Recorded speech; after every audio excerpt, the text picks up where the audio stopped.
काँग्रेस नेते ठाणे जिल्हा परिषदेचे माजी सभापती माननीय श्री विजय गोविंद पाटील साहेब यांना वाढदिवसाच्या हार्दिक शुभेच्छा.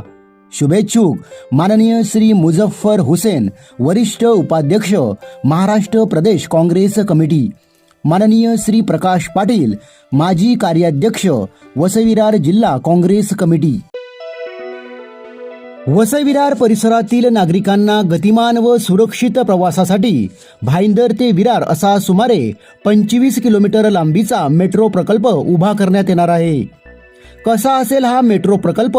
मेट्रो मार्गावर भुयारी व उन्नत किती स्थानके असणार, कुठे असणार डबल डेकर पूल व विरारमध्ये मेट्रोचा डेपो कुठे उभारण्यात येणार आहे, याबाबत सविस्तर माहिती या बातमीच्या माध्यमातून आपण जाणून घेणार आहोत. काँग्रेस नेते माननीय श्री विजय गोविंद पाटील साहेब यांना वाढदिवसाच्या हार्दिक शुभेच्छा. शुभेच्छुक अनिल आलमेडा, जिल्हाध्यक्ष वसई विरार शहर जिल्हा काँग्रेस, किरण शिंदे, जिल्हा कार्यालय सरचिटणीस, बीना फुरटाडिओ, सभापती महिला व बालकल्याण समिती वसई विरार महापालिका, सुवर्णा पाटील, उपसभापती महिला व बालकल्याण समिती वसई विरार महापालिका, दीपा पाटील, नगरसेविका, सरळ डाबरे, नगरसेविका. भूमिपुत्रांचा बुलंद आवाज. काँग्रेस नेते ठाणे जिल्हा परिषदेचे माजी सभापती माननीय श्री विजय शेठ गोविंद पाटील साहेब यांना वाढदिवसाच्या हार्दिक शुभेच्छा. शुभेच्छुक श्री मनीष पाटील, सामाजिक कार्यकर्ता.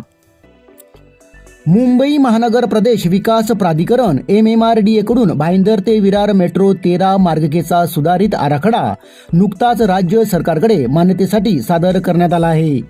मेट्रो 13 मार्गासाठी भाईंदर खाडीवर मेट्रो आणि खाली वाहनांसाठी असा डबल डेकर पूल तयार केला जाणार आहे. अशा प्रकारचा हा राज्यातील पहिलाच पूल असणार आहे.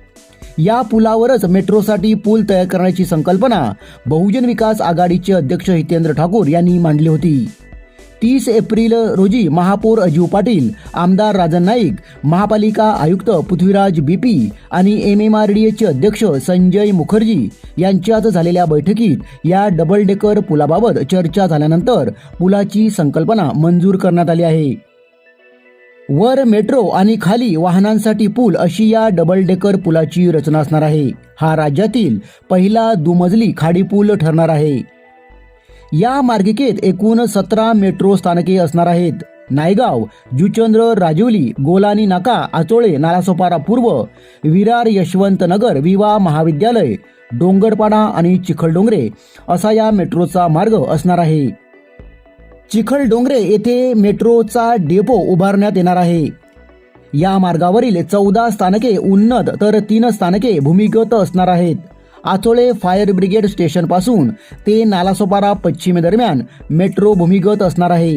या मेट्रो 13 मार्गिकेच्या बांधकामासाठी 17,724 कोटी रुपयांचा खर्च अपेक्षित आहे.